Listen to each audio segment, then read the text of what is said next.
M A Aziz, আমরা আজিজ ভাই আপনার কাছে ছিলাম। আজিজ ভাই যেটা বলছিলেন যে বাংলাদেশে কেন আপনার কাছে মনে হচ্ছে যে এই সরকার একটা নির্বাচনের আয়োজন নাও করতে পারে?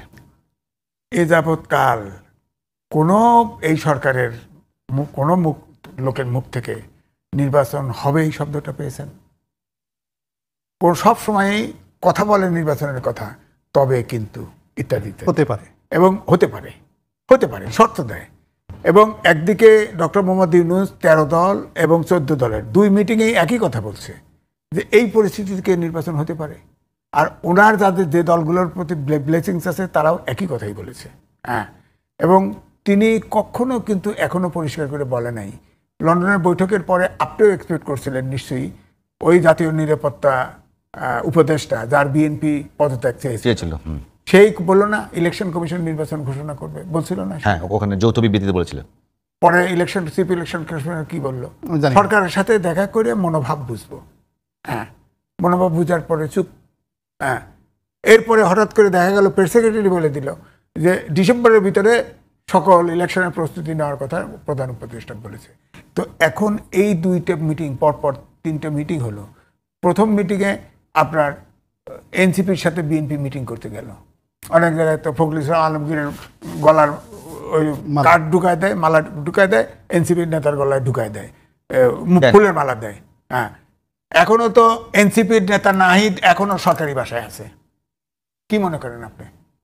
এবং ওখানে এই যে আর 2 উপদেষ্টা আছে না, ওই পাশাপাশি থাকে, গুটু করে 3 জনই গুটু করে, যা করে কয় যে এনসিপি আলাদা দল। কোথায় আলাদা দল?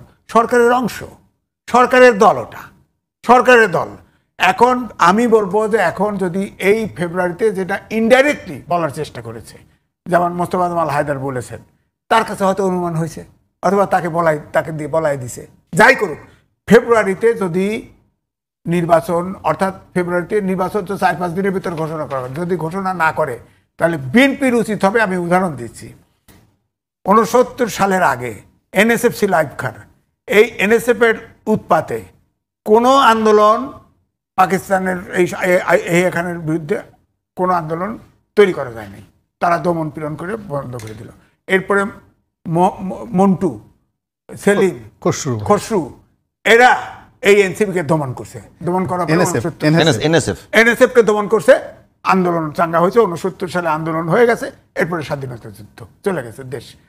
এখন যদি এই ইলেকশন, যদি আমার বক্তব্য হচ্ছে এখানে হয়তো বিএনপি বিশ্বাস করছে এইটা যদি হয়, তাহলে আমার বক্তব্য হচ্ছে ডক্টর মোহাম্মদ ইউনূসের যে দল, কারণ সেই দল তাকে নিয়োগ করেছে এই এনসিপি, সেই দলকে বলেছে তারা দল করবে, নইলে রাজনৈতিক দল সব খেয়ে ফেলবে। তো তাদেরকে এই রাজনীতির মাঠ থেকে দূর করতে হবে, কারণ 52 সাল থেকে আজ পর্যন্ত সব আন্দোলনে ছাত্ররা নেতৃত্ব দিয়েছে, এত বিতর্কিত কোনো দল হয় নাই। এবং এই 7-8টা জেনারেশন বিজ্ঞানের যুগে ডক্টর মোহাম্মদ ইউনূস ধ্বংস করে দিয়েছে এই দেশ। আগামী 10 বছর পরে টের পাবেন, বিদেশে প্রবাসী যাবে না, এ দেশের লোক সব সার্টিফিকেট নিয়ে বগল দাবা করে ঘুরবে, কোনো লেখাপড়া নেই। বিজ্ঞানের যুগের একপাল লেখাপড়া বাংলাদেশের নাই। এবং তারপরে এখন ছাত্রদের ভিতরে এমন ঢুকাই দিছে যে এরা এখন আর বিসিএস দিতে চায় না। কোঠায় আন্দোলন করছে না বিসিএস দেওয়ার জন্য না, ওরা আর বিসিএস দিতে চায় না, এখন একবারে এমপি হবে, একবারে মন্ত্রী হবে ডাইরেক্ট। আর ডক্টর মোহাম্মদ ইউনূস শিক্ষক, তাদের বলে তোমরা সব উদ্যোক্তা হও। একদিন বলছে যে তোমরা ক্লাস।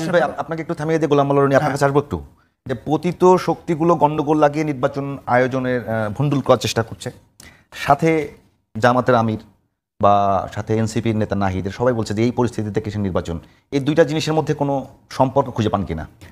প্রথমত হলো যে শেখ হাসিনা যেদিন চলে গেছেন সেই দিন থেকে একদম মানে উনি দিল্লিতে গিয়ে মানে হাত মুখ ধুয়ে নাস্তাটা করে প্রথম উনি যদি জায়নামাজ নিয়ে বসে থাকেন, ওখানে আল্লাহর কাছে দোয়া করছেন আল্লাহ এই সরকারের গজব নাজিল করো। আর সেটা না করে তিনি যদি নিজে নিজে বুদ্ধি করছেন, ওই মুহূর্ত থেকে উনি চিন্তা করছেন কীভাবে এই সরকারকে এই ক্ষমতা থেকে পদচ্যুত করা যায়, সরানো যায়। এটা বোঝার জন্য রকেট সায়েন্স জানার দরকার নেই, বড় বিজ্ঞানী হওয়ার দরকার নেই, এটাই স্বাভাবিক। তো যেটা এই বাংলাদেশের সকল আমজনতা, সাধারণ আমজনতা 2024 সনের আগস্ট মাসের 5 তারিখ সন্ধ্যার সময় বুঝতে পেরেছে যে আওয়ামী লীগ ফিরে আসার জন্য সর্বশক্তি নিয়োগ করেছে এবং তাদের 35% যাকে বলা হয় ম্যান পাওয়ার, ভোটার এবং অলমোস্ট দেশের জিডিপির 60% যারা নিয়ন্ত্রণ করে টিল নাও, এখন পর্যন্ত তারা এই তাদের বিপুল অর্থনৈতিক শক্তি এবং জনশক্তি নিয়ে তারা এই সরকারকে এক মুহূর্ত শান্তিতে থাকতে দেবে না, এমনকি আগামীতে যদি কোনো নির্বাচিত সরকার আসে তাদেরকে তারা শান্তিতে থাকতে দেবে না। এটা তো খুব সাধারণ ব্যাপার। এটা নিয়ে বলার মধ্যে তো ডক্টরেট ডিগ্রি লাগে না, এটা বলার জন্য একজন ডক্টর ইউনূস হওয়া লাগে না, এটা ডক্টরেট এটা বলার জন্য নোবেলে শান্তি পুরস্কার পাওয়া লাগে না। এটা আমার ড্রাইভার বলতে পারে, আমার পিওনও বলতে পারে যে এটাই বাস্তবতা। তো এই কথাটা উনি এতদিন পরে কেন বললেন, কি জন্য বললেন? ভণ্ডুল করতে আচ্ছা, চাইছে। না আবার আপনি একই প্রশ্ন করলেন যে এই কথাটা তো 2024 সনের 2024 সনের আজ থেকে 1 বছর আগে 2024 সনের একেবারে আগস্ট মাসের 5 তারিখ বিকাল। আমি যদি আপনাকে অ্যাড করি যে আওয়ামী লীগের অনেকগুলো নেতা বিদেশে বিভিন্ন জায়গাতে কথা বলছে, তারা কিন্তু বারবারই বলছে যে একটা সুষ্ঠু নির্বাচন হোক, আমাদেরকে অংশগ্রহণ করার সুযোগ দেওয়া হোক। মানে প্রথমত হলো যে তারা তো নির্বাচন ভণ্ডুলের কথা এরকম আমি কিছু আপনাকে কথা বলেছে মনে হয় না। আপনাকে বিনয়ের সাথে বলে যে এগুলো তো রাজনীতি, ওনার যে কথাগুলো বলছেন সেগুলো হলো রাজনীতি। আর প্র্যাকটিক্যালি যেটা কাজ করছে সেটা হলো যে তারা আবার ক্ষমতা ফিরে পাওয়ার জন্য, সিআর ফিরে পাওয়ার জন্য শেখ হাসিনা তারা দুটো কথা বলছে। একটা হলো আবার নির্বাচন হবে, আমাদের সুযোগ দেওয়া হোক রাজনীতি করার জন্য, এই একটা গ্রুপ। আর একটা গ্রুপ বলছে যে এখনও শেখ হাসিনা বাংলাদেশের বৈধ প্রধানমন্ত্রী, ভারত তাদেরকে এনে ওখানে বসায় দেবে। এখন এই রিয়েলিটির মধ্যে আপনি কোনটা গ্রহণ করবেন এটা আপনার আইকিউর উপর নির্ভর করবে। আর কোন পরিস্থিতি, তারা দুটোই জীবন্ত রেখেছে। তারা সরকারের সাথে নেগোসিয়েশন করার জন্য, বিএনপির সাথে নেগোসিয়েশন করার জন্য, রাজনীতি করার জন্য, ইলেকশন অংশগ্রহণ করার জন্য একটা উইংস রেখেছে। আর একটা হলো যদি এদেরকে উচ্ছেদ করা যায় শক্তি প্রয়োগ করে, চক্রান্ত করে, তারপর শেষে নানা রকম বিদ্রোহ সৃষ্টি করে, ম্যাটিকুলাস ডিজাইনে নানা রকম যাকে বলা হয় ফন্দি ফিকির করে তারা যদি আবার এসে আবার সেই পার্লামেন্ট, আবার সেই 24 নির্বাচন, আবার সেই প্রধানমন্ত্রী, এইটাও কিন্তু তারা সেই দাবিটা এখন পর্যন্ত 100% ছাড়েনি। ঠিক আছে, দেখে কখনো বলেছে যে আই এম সরি, আমি এই কাজটা ভুল হয়েছে, এবং তিনি এখন কি বলছেন, আমি এখন নিশ্চিত প্রধানমন্ত্রী। তো এই জিনিসগুলো তো উনি সেই প্রথম দিন থেকে ওনার বোঝা উচিত ছিল, অর্থাৎ ডক্টর মোহাম্মদ ইউনূস, যেটা আমাদের একজন সাধারণ মানুষ বুঝতে পারে। এটা এতদিন পরে এটা তো বলার কোনো মানে হয় নাই। 2 নম্বর হলো যে উনি যে কর্ম করেছেন এই গত 1 বছরে, সেই কর্মের কারণে শেখ হাসিনাকে যে আমরা ভুলে যাব তার কোনো রিজন নেই। যে উনি যদি এমন কিছু হতেন যে এখন আমাদের শেখ হাসিনাকে দেখলে মেজাজ গরম হয়ে যায়, তার নাম মনে আসে না, তারপর শেষে আওয়ামী লীগ জমানার কথা স্মরণ হলেই আমাদের যাকে বলা হয় এক ধরনের অ্যালার্জি চলে আসে, এটা তো আমাদের হচ্ছে না। বরং পথে ঘাটে মাঠে প্রতিদিন যতবার ডক্টর ইউনূসের নাম হচ্ছে, এনসিপির নাম হচ্ছে, জামাত, মানে বাংলাদেশের চলমান রাজনৈতিক দল একদিকে ইউনূসের পক্ষে বা বিপক্ষে, আর ঠিক বিপরীতে শেখ হাসিনা এবং আওয়ামী লীগ, সেটা নিয়ে আলোচনা হচ্ছে। তো এই আলোচনাটা তো আমরা বন্ধ করতে পারছি না, সমালোচনা আমরা বন্ধ করতে পারছি না। কেউ আশা করছে, কেউ নিরাশা, কেউ রাগ হচ্ছে, কেউ আতঙ্কগ্রস্ত হচ্ছে, কেউ ভয় পাচ্ছে, এই বুঝিয়ে এলো, এই বুঝা ঢুকে ফেললো। বোঝার জন্য বলতেছিলাম যে জামায়াতের আমির বলতেছে যে এই পরিস্থিতিতে কৃষি নির্বাচন ডক্টর মোহাম্মদ ইউনূসও সেই রকমই এটা কথা বলে, নাহিদও বলেছে একই রকমই। প্রশ্ন হলো এইটা কি আসলে আওয়ামী লীগ এসে গন্ডগোল করে নির্বাচনের পরিবেশ নষ্ট করবে, না সরকারের কারণে নির্বাচনের যে পরিবেশ তৈরি হবার কথা, যে আইন শৃঙ্খলার যে অবস্থায় যাবার কথা, এটা কি ব্যর্থতা নাকি আওয়ামী লীগের পক্ষ থেকে, এটা একটু জানার চেষ্টা করতেছিলাম। প্রথমত হলো যে ডক্টর মোহাম্মদ ইউনূস উনি যে সুযোগ পেয়েছেন আকাশের পক্ষ থেকে, আকাশের মালিকের পক্ষ থেকে। আমার একজন ইতিহাসের ছাত্র হিসাবে শত শত বছরের বাংলার ইতিহাস আমার মুখস্থ বলে দিতে পারবো। আমি কোনো রাজপুরুষকে এভাবে দেখিনি যে বিধাতা আল্লাহ রাব্বুল আলামিন একের গল্প উপন্যাসের মতো এনে সিংহাসনে কাউকে বসিয়ে সমস্ত জমিনকে তার অধীনস্থ করে দিয়েছেন। উনি যখন 8 তারিখে বসেছেন, এই পৃথিবীর এই অংশের আকাশ বাতাস চন্দ্র সূর্য তারকা সব ইউনূস করেছেন। This is first. Second thing হলো মানুষের মনে সমস্ত রাজনৈতিক দল একটা মহব্বত পয়দা করে দিয়েছিলেন। উনি যা বলেছেন সবই আমাদের কাছে একটা অমৃত মনে হয়েছে। উনি মিথ্যা কথা বলতে পারেন না, উনি ছলচাতুরি করতে পারেন না। He is a gentleman, he is a pious man, he is a good man, he is a aged man, he is a Nobel laureate. এই জিনিসগুলো আমরা পুরো 2024 সনের ডিসেম্বর পর্যন্ত আমরা শুধু জিকির ফিকির করেছি। আমরা একবারও ওনার এবং ওনার সরকার সম্পর্কে এবং এই এনসিপির এখন যারা কর্মকর্তা আছে তাদের সম্পর্কে এই বাংলায় 2024 সনে একটা ট্রু শব্দ উচ্চারণ হয়নি। ছেলেরা অন্যায় করছে, ই করছে, আমরা কিচ্ছু বলিনি, আমরা সব কিছু মেনে নিয়েছি। এই সুযোগকে কাজে লাগিয়ে তারা যদি পলিটিক্যালি আওয়ামী লীগকে চিরজন্মের জন্য তাদের কবর দিতে পারতো, যদি তারা ম্যাচিউর হতো 2024 সনে, 2025 সনে এসে আওয়ামী লীগের জুজুর ভয় দেখানোর, মানে আমাদের দেশে হলো কি ধরেন হিটলারের পরাজয় হয়েছে, মুসলিমের পরাজয় হয়েছে, তাদের নামও কিন্তু আসেনি, তাদের নামও এখন ওখানে কেউ নেয় না। আমরা এখানে বসে নেই, কিন্তু জার্মানি গিয়ে দেখেন হিটলার, নাৎসি পার্টি, এটা নিয়ে কোনো আলোচনাই নাই। তাই এখানে আমরা সেই 2024 সনের মধ্যে সবাই যেখানে ধরে নিয়েছি there is no Sheikh Hasina, there is no Awami League, nothing, without Awami League, without Sheikh Hasina, আমরা এটা বিকল্প বাংলাদেশের কথা সবাই কল্পনা করেছি। এর মধ্যে কারো অসততা ছিল না, এমনকি আওয়ামী লীগের যারা বাংলাদেশে ছিল তারাও বলছেন না জীবনে আর এটা হবে না। ইভেন তারা রিকনসিলিয়েশন করে যদি এনসিপিতে আসতে পারে, বিএনপিতে আসতে পারে, জামাতে ঢুকতে পারে, ডক্টর ইউনূস করতে পারে, এইভাবে আওয়ামী লীগের লোকজন চিন্তা ভাবনা করেছে। এমন কি হলো 2025 সন থেকে এখন আওয়ামী লীগই সবার প্রধান প্রতিপক্ষ। আপনি বিএনপিকে জিজ্ঞেস করে দেখেন, বিএনপির প্রতিপক্ষ ইউনূস সাহেব না, আওয়ামী লীগ। জামাতের ভয়ের কারণ কি? আওয়ামী লীগ। এনসিপির ভয়ের কারণ কি? আওয়ামী লীগ। ডক্টর ইউনূসের ভয়ের কারণ কি? আওয়ামী লীগ।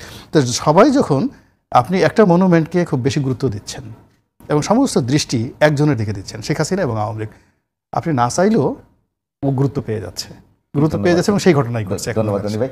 আজিজ ভাই, আপনার কাছে একটা অন্য একটা বিষয় নিয়ে কথা বলে, যেটা শুরু করছিলাম একবারে মির্জা ফখরুল ইসলাম আলমগীর থেকে শুরু করে অনেকেই কিন্তু বলছেন যে বাংলাদেশের দক্ষিণপন্থী রাজনীতির একটা ব্যাপক উত্থান হচ্ছে। এটা তো আপনার তো নিশ্চয়ই চোখে। আচ্ছা, উত্থান হচ্ছে, এই উত্থানে আসলে দায়টা কার? হ্যাঁ, দায়টা কার? ডক্টর মোহাম্মদ ইউনূস। কিভাবে? কারণ হচ্ছে আমি আগে বললাম না, উনি বিএনপি এবং বিএনপির সাথে যারা আছে তাদেরকে অপোজিশন বানিয়ে ফেলছে। এই বিভক্তি যে রেখা, এটাও উনি তৈরি করেছে। কারণ বিএনপি একদল নির্বাচন চায়, আর কেউ চায় না। অর্থাৎ বিএনপির সাথে যারা, তাদেরকে তো উনি কয়েকবার বিএনপির সম্পর্কে যা কমেন্ট করেছে তাতে পরিষ্কার উনি বিএনপিকে ক্ষমতায় আসতে দিতে চায় না। এখন ইলেকশন হলে বিএনপি যতই বলেন বিএনপি সরকার গঠন করবে, এইটা উনি কোনোভাবেই এটা রাজি না। নাহলে বারবার বিএনপিকে বলছে না, এও বলছে যে একটি দল যদি পতিত দলের পরামর্শে এবং পার্শ্ববর্তী দেশের ষড়যন্ত্রে সরকার চালানোর অসম্ভব করে তোলে, তাহলে নূতন সিদ্ধান্ত নিতে হবে। এটার দল হলো বিএনপি। তাহলে বিরোধী দল বানাইছে না। তারপরেও তো বিএনপি যায় এনসিপির সাথে বৈঠক করে। আবার এরপরে আবার দেখেন ডুয়েল প্লেয়ার কত, তাজউদ্দিন আহমেদের ছেলে এবং মেয়ে, ওই তাদের সাথে সে বৈঠক করছে, তার সাথে তিনি বৈঠক করেছে, ছবি আছে আমার কাছে। হ্যাঁ, বৈঠক করেছে, গণমাধ্যমে এসেছে। তাহলে কত দিকে খেলে? এই জন্য অনেকেও মনে করে যে বিএনপিকে ঠেকানোর জন্য আবার ওখানে আবার আসবে একটা বিষয়, মানে এটা রনি ভাইয়ের কাছে শুনবো, আপনার কাছে একবার বলি যে বাংলাদেশে যে ইসলামপন্থীরা এখন তাদের সক্ষমতা দেখাচ্ছে, সেই সক্ষমতা কি শুধুমাত্র ডক্টর ইউনূসের তাদের প্রতি একটু নমনীয় ভাব, নাকি এর পেছনে অন্য কোনো কারণ আছে? শোনেন, অনেক বেশি বুদ্ধি হয়ে গেলে বুদ্ধি কাজ করে না, বুঝতে পারছেন? ওনার বেশি বুদ্ধি হয়ে গেছে, সারা পৃথিবীর বিচরণ করে, রাষ্ট্রপ্রধান সরকার প্রধানের বক্তৃতা দিয়ে টাকা নেয়। হ্যাঁ, ওনার এত বুদ্ধি। উনি বোঝেন নাই যে এই যে জামাত ইসলাম সব মুসলিম দলকে এক কইরা বিএনপিকে বিট দিয়ে সরকারে যেতে চাইছে। প্রথমে এই আয়োজন করছে, বলছে পরিষ্কার ইসলামিক দলগুলোকে এক করে একবার, এবং ভোট চাইছে যে অন্তত একবার ভোট দিয়ে দেখেন ইসলামিক দলগুলোকে। এরপরে যখন কাজ হচ্ছে না, আস্তে আস্তে কেমোথেরাপি খাচ্ছে, তখন এই এনসিপির ঘাড়ে ভোট করছে। এখন ঐক্যমত কমিশনের বৈঠক হচ্ছে, সেখানে অনেক কিছু মেজর জিনিসে ঐক্যমত হয়ে গেছে, আগাচ্ছে। হঠাৎ করে মিটিং থেকে বেরিয়ে যায়, আপনার রাস্তায় মিটিং করে আলটিমেটাম দিয়ে দিল, আনুপাতিক নির্বাচন না হলে নির্বাচন করব না। ভাই, আগে দাবি করলেন না কেন? ঐক্যমত কমিশনের যে স্প্রেডশিটে এজেন্ডাভুক্ত ছিল না ঐক্যমত কমিশন, তাহলে আপনার মাঠে হঠাৎ করে দাবি নিয়ে গেলেন কেন? এটার উদ্দেশ্যটা কি? উদ্দেশ্যই হচ্ছে বিএনপিকে যদি সরকারও গঠন করে অন্তত পক্ষে শিকল পরায় দাও। কিন্তু দক্ষিণপন্থীদের দক্ষিণপন্থী মানে জামাত ইসলাম, মানে সব ইসলাম দলগুলো অবশ্যই। আবার ইসলামিক আন্দোলন বাংলাদেশ একটা পার্টি, আপনার সবগুলো নির্বাচনে যোগ দিছে। 18 সালের নির্বাচনে তাদের একটি পোস্টার আওয়ামী লীগ সরায় নাই। জনশ্রুতি আছে টাকা নিয়ে ইলেকশন করছে। হ্যাঁ, যখন লোকাল গভর্নমেন্ট নির্বাচন আইছে তখন ওই বরিশালে গিয়ে তার প্রার্থী মার খেলো, বাস উল্টা গেছে। এখন সে ফেসিবাদ না, আরে জাতীয় পার্টির কাছাকাছি তো সেও এক জায়গা হয়েছে, কিন্তু একমাত্র হেফাজত পলিটিক্যাল পার্টি না, তারা কিন্তু এর ভিতরে নেই। হ্যাঁ, তো ইসলামিক দলগুলোকে এক করতে গিয়েও পারে নাই। ওই যে অনেকে তো জামাত ইসলামকে এই ইসলামিক দলই মনে করে না, ইসলাম বিরোধী মনে করে। সুতরাং এই জন্য দক্ষিণপন্থী আপনি বোঝেন না, মিটিং করতে পারে। সরোয়ার্দী উদ্যানে বিশাল মিটিং করলো, 7 দফা দিছে জামাত ইসলাম। 7 দফা যে দিছে তার ভিতরে একটা দফা আছে রাষ্ট্রের সর্বস্তরে সংস্কার করতে হবে। এটা কি আপনি কিছু বোঝেন? সংস্কার কি আপনার বিএনপির মতো করে করবে? এটা কি ওই গণ অধিকার পরিষদের মতো করে করবে? ওনারা যেভাবে দেশ চালাবে ওইভাবেই সংস্কার। আবার আরেকটা কথা উদাহরণ দেই, বাংলাদেশ ব্যাংকে ছোট পোশাক পরা যাবে না দিছিল না সার্কুলার, গভর্নর করলে। আমি জানি না মানে কি? তার মানে ব্যাংকে তার নিয়ন্ত্রণ নাই, তাকে ছাড়া এরকম একটা যায় প্রেস লিস্ট যায়। বাংলাদেশ ব্যাংকে আমি জানি, আমার বন্ধু রিটায়ার করছে, সে ওখানে ছিল, ওখানে জামাত ভর্তি। বাংলাদেশ ব্যাংকে ছোট পোশাক পরা যাবে না। দেশ কোন দিকে যায় বোঝেন না? ওই যে আন্দোলনের শেষে 5ই আগস্ট আন্দোলনের শেষে কতগুলো মাজার ভাঙছে, একটা বিচার হয়েছে? মাজার ভাঙে কারা বলেন না? তো বলবেন না কেন দক্ষিণপন্থীর উত্থান করছে, এখন খ্রিস্টান একটু রনি ভাইয়ের কাছে শুনি, আমাদের সে টাইম একেবারে এসে, রনি ভাই আপনার কাছে শুনে শেষ করবো। একেবারে ভাই যেটা বলছেন যে বাংলাদেশ ব্যাংকে জামাত ভর্তি, প্রশাসনে জামাত ভর্তি, এরপরে ইসলামী দলগুলো বড় ধরনের সমাবেশ করছে, তারা জোট করছে, ইসলামী ভোটগুলো এক বাক্সে আনার চেষ্টা করছে, এরপরে সবাই আশঙ্কা করছে যে একটা দক্ষিণ পন্থার উত্থান হচ্ছে। এই উত্থানের কারণটা কি, আর বাস্তবতা কি এরকম কি না বাংলাদেশে ইসলামপন্থীরা ভালো করবে, আর এর দায় কার? পুরোটাই এক বলবেন, আর কোনো প্রশ্ন? ভালো করবে না, ওই ঘুরে ফিরে খেলবে ভালো, গোল করতে পারবে না। প্রথমত হলো যে ইসলামপন্থী যে দলগুলো তারা বাংলাদেশে একটা আফগানিস্তানের মতো আমিরাত তৈরি করতে চাচ্ছে, একটা তালেবানি রাষ্ট্র তারা প্রতিষ্ঠা করতে চাচ্ছে, এবং অনেক বেশ কয়েকজন নেতা সরাসরি বিভিন্ন সাক্ষাৎকারে তারা বলেছেন যে তারা খেলাফত কায়েম করতে চায়, এবং একটা রাষ্ট্র তাদের কাছে এই মুহূর্তে মডেল হল আফগানিস্তান। তো আফগানিস্তানের মতো যদি একটা খেলাফত বা একটা এমিরেটস আপনি তৈরি করতে চান, তো সেখানে তো নির্বাচন থাকে না, সেখানে নির্বাচনে তো তারা এইভাবে যাবে না। এক, দুই নম্বর হলো যে এটা মির্জা ফখরুল সাহেব ঠিকই বলেছেন, এখানে উত্থান হয়নি, এখানে মূলত এটা যাকে বলা হয় প্ল্যান্টেশন করে বপন করে ধীরে ধীরে ধীরে ধীরে ধীরে আজকের যে ইসলামাইজেশনটা, এই পর্যায়ে তারা মানে সংগ্রাম করে পরিশ্রম করে আজকের এই অবস্থাটা গড়ে তুলেছেন। বাংলাদেশ ব্যাংকের কথা আজিজ ভাই বললেন, ক্যান্টনমেন্টের কথা বললেন, পুলিশের কথা বললেন, মিলিটারি, সব জায়গাতে এই ইসলামপন্থীদের এখন জয় জয়কার।